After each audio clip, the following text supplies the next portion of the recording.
सत्संग जी प्रेम से कहना धन्यकार जी। सत्संग जी कहते हैं भक्ति करे कोई सूरमा, जात वरन कुल खोए। सत्संग जी भक्ति करना सत्संगत किसी सूरवीर का कर्म बताया है, क्योंकि सत्संग जी कहते हैं जात न पूछो संत की, पूछ लीजिए ज्ञान, मोल करो तलवार का, पड़े रहने दो म्यान। सत्संग जी जो सदगुरु का ज्ञान लेते हैं वो सत्संगत इन बातों से ऊपर उठ जाते हैं। जात पात के झगड़े कैसे कैसी लोकाचारी है, ब्राह्मण क्षत्रिय वैश्य हरिजन एक ही खलकत सारी है। सत्संग जी कहते हैं एक ही प्रभु परमात्मा की खलकत है, एक ही इस परमात्मा ने सारे संसार को बनाया है और ये हम सब का सत्संगत मालिक है, सबका ये पिता है। हम सब सत्संगत इसके बच्चे हैं। कहते हैं एक पिता एक के बालक। तो सत्संगत ये भक्ति करना तब ही हमारे सत्संगत बन सकती है कि जब हम सत्संगत इन चीज़ों से ऊपर उठेंगे। क्योंकि सत्संग जी संसार में बड़े झगड़े हैं, सत्संगत जात पात के बड़े झगड़े हैं, ऊंच नीच के बड़े झगड़े हैं, सत्संगत तेरे मेरे के अपने पराये के। ये सत्संगत इतने झगड़े हैं कि ये मनुष्य को सत्संग जी बढ़ने ही नहीं देते, ये जाने नहीं देते सत्संग तक। लेकिन जाएगा कौन? जो सत्संगत इनको त्यागेगा, इनको त्याग करके अपने कदम आगे बढ़ाएगा, वो सत्संगत इस भक्ति तक जा सकता है। सत्संगत सोचने के लिए भक्ति तो सब करते हैं अपने अपने मत के अनुसार, लेकिन गुरुमत में रह के जो भक्ति की जाती है वो भक्ति सत्संगत मुक्ति की तरफ लेके जाती है। कहते हैं सत्संग जी एक व्यक्ति माँ दुर्गे की पूजा करता था, भवानी की, और सत्संगत इस तरह से पूजा करता था कि उसने अपने 7 बार अपना शीश काट काट के चढ़ा दिया। लेकिन सत्संग जी जब माँ प्रकट हुई, खुश हुई, तो कहती हैं कि माँ भक्त तुझे क्या चाहिए? तो भक्त कहते हैं मुझे मुक्ति चाहिए। तो सत्संगत सामने से भवानी कहती हैं कि मेरे पास मुक्ति नहीं है, मैं तुझे मुक्ति नहीं दे सकती। दुनिया के कितने भी सुख तू मुझसे मांग ले, मैं तुझे दे दूंगी, लेकिन मुक्ति मेरे पास नहीं है। तो सत्संगत कहने लगा मुझे दुनिया के सुखों की क्या ज़रूरत है, मुझे तो मुक्ति चाहिए। तो सत्संगत मुक्ति तो सतगुरु के दरबार से मिलती है। कहते हैं गुरु के पास जा, मुक्ति तो तुझे गुरु देंगे। क्योंकि सत्संग जी गुरु मनावे गुरु दिखावे, गुरु ही प्यार सिखाता है कि गुरु ही मुक्त कर सकता है, मेरे बस की बात नहीं है।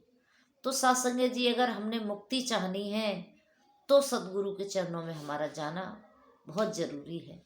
क्योंकि सत्संगत जरूरी इसलिए भी है, कहते हैं 84 लाख योनियाँ इंसान ये आत्मा भोग के आती है और एक बार इसको ये मनुष्य का जन्म मिलता है। अगर इस जन्म में इसने इस परमात्मा को नहीं जाना, इसकी भक्ति नहीं की, तो सत्संगत फिर से इसे 84 में जाना पड़ेगा। इसलिए कहते हैं कि साधन धाम मोक्ष कर द्वार। कहते हैं ये जो एक साधन मिला है, मनुष्य का जो जन्म है ये एक साधन है और ये तुझे परमात्मा की कृपा से मिला है और ये मोक्ष के द्वार जाने के लिए मिला है। तो सत्संग जी मोक्ष के द्वार तो जब ही जा पाएंगे जब पहले हम सदगुरु की शरण में आएंगे। तो सत्संग जी कृपा करो। तो इंसान सोचने के लिए सोच लेता है कि मुझे भक्ति की क्या ज़रूरत है, मुझे गुरु की क्या ज़रूरत है। सत्संगत मीराबाई हुई, राजा की बेटी थी, रजाने घर की बेटी थी और एक रजाने ही घर में ब्याही थी। सत्संगत उनके पास क्या कमी थी, फिर उनको क्या ज़रूरत थी परमात्मा की भक्ति करने की? उनके पास तो सब कुछ था, दास थे, दासियाँ थी, राज था, धन था, दौलत थी, हर प्रकार से भरपूर थी, लेकिन फिर भी उनको भक्ति करने की क्या ज़रूरत पड़ी सत्संगत? क्यों? सत्संगत जी उनको समझ आ गया था कि ये मनुष्य का जो जन्म है बार बार नहीं मिलता, ये सिर्फ एक बार मिलता है। अब कि मैंने बारी चूक गई तो फिर पता नहीं कब मुझे मिलेगा। तो इसलिए सासंगत उन्होंने इस भक्ति को चुना, सब कुछ त्याग दिया सासंगत जी, और इस परमात्मा की भक्ति को चुना। तो कृपा करो सासंगत संत गुरसिक जो होते हैं वो इस तरह से ही भक्ति को चुनते हैं। उनके सामने दो चीज़ रखती जाए कि आपको धन चाहिए या भक्ति चाहिए, तो सासंगत वो भक्ति को ही चुनते हैं, धन की जरूरत नहीं होती। क्यों? क्योंकि सासंगत भक्ति में सारे सुख छिपे होते हैं। कहते हैं भक्ति करे कोई सूरमा जात वरण को, कहते सब कुछ खोने के बाद भी इसे सब कुछ प्राप्त हो जाता है, क्योंकि सासंगत ये भक्ति को चुनता है। तो कृपा करो सासंगत जी, जब हम भक्ति को चुनते हैं तो हमारे जीवन में ये सुख वैभव अपने आप आ जाते हैं। तो सासंगत महात्मा कहते भी हैं, कहते हैं कि दुनिया की जितनी दौलत है, जितने सुख हैं, ये तो सासंगत फ्री में मिल जाते हैं। परमात्मा सासंगत फ्री में दे देता है, लेकिन भक्ति लेनी पड़ती है, भक्ति को प्राप्त करना पड़ता है। भक्ति फ्री में नहीं मिलती सासंगत जी, इसके लिए परिश्रम करना पड़ता है, इसको प्राप्त करना पड़ता है, इसके लिए तपस्या करनी पड़ती है। कहते हैं पता नहीं कितने जन्म बीत जाते हैं तब जाके परमात्मा की प्राप्ति होती है। तो सासंगत हमें क्या पता है हमारे कितने जन्म बीत गए, हमने कितने जन्मों से सासंगत तपस्या करके आए हैं। आज गुरु की कृपा हुई तो सासंगत इस ब्रह्म की प्राप्ति हुई, इस परमात्मा की प्राप्ति हुई। तो कृपा करो सासंगत जी, ये ब्रह्म प्रभु परमात्मा निराकार आज हमें मिला है तो गुरु की कृपा से मिला है। दासी सासंगत कुछ पढ़ रही थी तो कृष्ण भगवान अर्जुन को समझाते हुए एक बड़ा सुंदर सासंगत एक कहानी सुनाते हैं। बताते हैं कई सासंगत एक भरत मुनि नाम के कोई भक्त हुए। तो सासंगत उन्होंने अपने आश्रम से विचार किया कि चलो कहीं भ्रमण करके आते हैं, कहीं घूम के आते हैं। तो सासंगत वो भ्रमण करने के लिए निकले।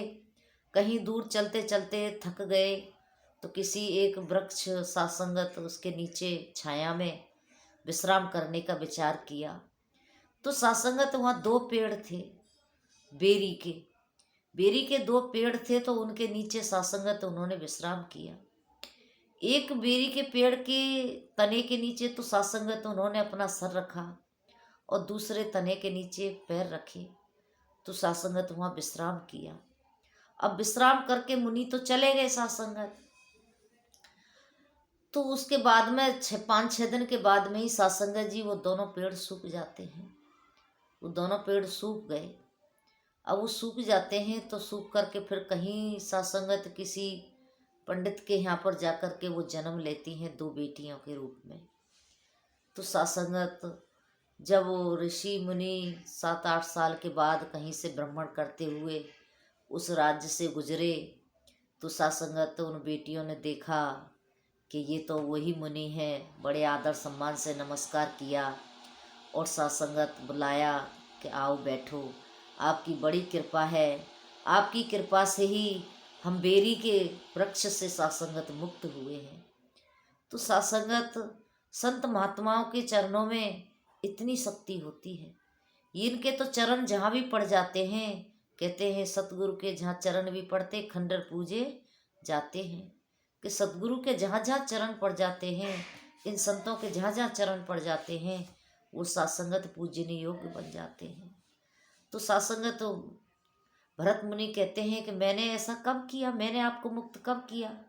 कहने लगी कि आप जब आए थे हम 2 बेरी के पेड़ के रूप में खड़े थे, आपने विश्राम किया था हमारे नीचे, तो हमारी मुक्ति हुई। तो सासंगत सारी कथा उनको पूछी, कम पूर्व जन्मों की सासंगत। तो उन्होंने किसी तपस्वी की तपस्या भंग की तो उस तपस्वी ने उनको सासंगत शराप दे दिया और तुम बेरी के पेड़ के रूप में बने रहोगे। तो सासंगत जी जब उनको अपनी पूरी कथा उन्होंने सुनाई तो सासंगत उनको मुक्ति मिली। तो कृपा करो, जब उन्होंने बताया कि हमें बताया गया था कि भरत मुनि के रूप नाम के एक भक्त आपके उद्धार करेंगे, तो आपके द्वारा हमारा उद्धार हुआ है। तो सासंगत इस तरह से ये संत महात्मा हर युग में हर समय ये संसार में जरूर विराजमान होते हैं, और इनके जहाँ जहाँ चरण पड़ जाते हैं वहाँ वहाँ सासंगत ये मुक्त कर देते हैं। तो आज समय के सदगुरु भी जहाँ सासंगत कहते हैं, गुरु के चरण जहाँ भी पड़ जाए वो तीर्थ स्नान बन जाते हैं, वो जगह इस तीर्थ बन जाती है। सासंगत जी ये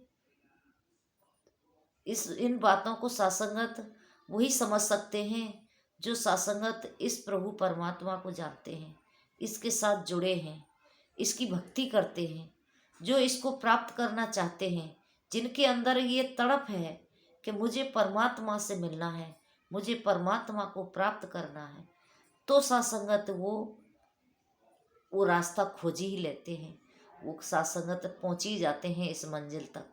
तो सासंगत ये कृपा संत करते हैं, संत पकड़ के लाते हैं संसार से एक मनुष्य को और सदगुरु के चरणों में बिठा देते हैं, और सदगुरु उसे ज्ञान देकर के सासंगत मुक्त कर देते हैं। आओ सासंगत, ये मुक्ति पाना इतना आसान काम तो है नहीं, लेकिन सासंगत कहते हैं करत करत अभ्यास के जड़ मत होत सुजान, रस्सी आवत जाते सिल पर पड़त निशान। कहते हैं अभ्यास करते रहो, एक ना एक दिन सासंगत ये सदगुरु जरूर कृपा करेंगे। तो सासंगत जी हम परिवार में समाज में रहते हैं, इसमें रहते हुए सासंगत हमने मुक्त होना है।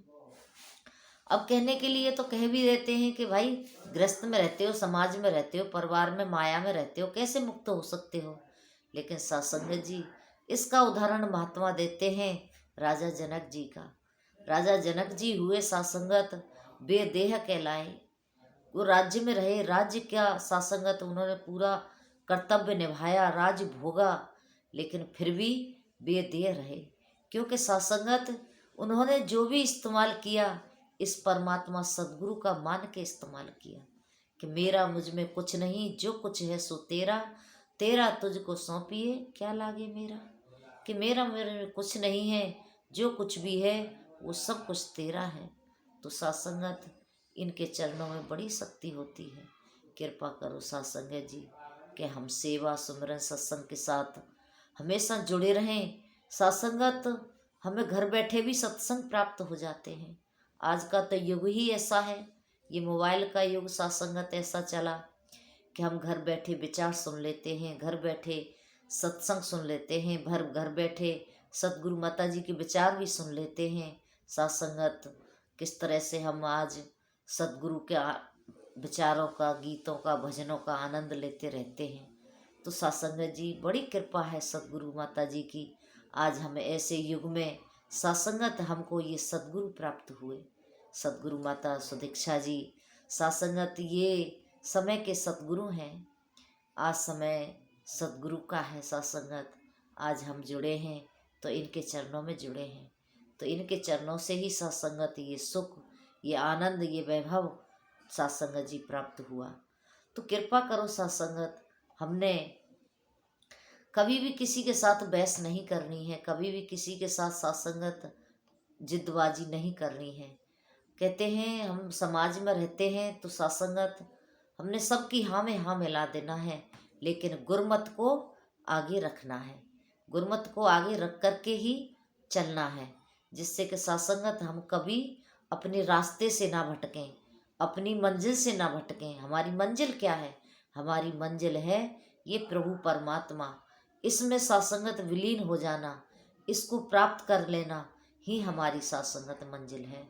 आओ सासंगत हम इस रास्ते पर चले हैं तो सच्चा बादशाह मेहर करे, सदगुरु कृपा करे कि सासंगत हम हमेशा चलते चले जाएं, क्योंकि सासंगत जी गुरु के वचन में वो ताकत होती है, बिगड़े भी काम बन जाते हैं। हे मन रख विश्वास गुरु पर, नित आनंद मनाएगा, विश्वास पक्का हो तो दुख भी सुख बन जाएगा। सासंगत जब विश्वास पक्का होता है एक भगत का, जैसे नरसिंह भगत का विश्वास पक्का रहा कि मेरा भात जरूर परमात्मा भरेगा, जिस तरह से मीरा का पक्का विश्वास रहा कि मेरा उद्धार जरूर परमात्मा करेगा, जिस तरह से सबरी का विश्वास रहा कि श्री राम मुझसे जरूर मिलेंगे, तो साथ संगत जब ऐसा विश्वास हमारा पक्का बनता है तो साथ संगत फिर बात बन जाती है। तो आज सद्गुरु भी साथ संगत हमको इस विश्वास के साथ पूरी साथ संगत कोशिश करते हैं कि हमारे मन में ये विश्वास बना रहे कि साथ संगत जी कि ये समय के सद्गुरु हमारी मुक्ति करने के लिए आए हैं। तो कृपा करो साथ संगत जी कि हम सेवा सुमरन सत्संग करते रहें, और कोई वचन में गलती हो गई हो तो साथ संगत बख्श लेना, माफ़ कर देना, क्योंकि साथ संगत जी वचन तो गुरु के हैं, बोलने वाला सद्गुरु होता है। हमारे साथ संगत अपनी कोई औकात नहीं होती कि हम कोई किसी को साथ संगत कुछ सिखा सकें। ये गुरु की बातें हैं, हमने साथ संगत इनको इस्तेमाल करते हुए अपने जीवन को जीते चले जाना है। तो इसी तरह साथ संगत कहते हैं, पानी भरे पनिहारियाँ, रंग बिरंग घड़े भरिया उसका जानिए, जिसकी तोड़ चढ़े। तो ऐसी अरदास प्रार्थना साथ संगत जी आप जी के चरणों में है कि हम सेवा सुमरन सत्संग हमेशा करते रहें। प्रेम से कहना, धन निरंकार जी।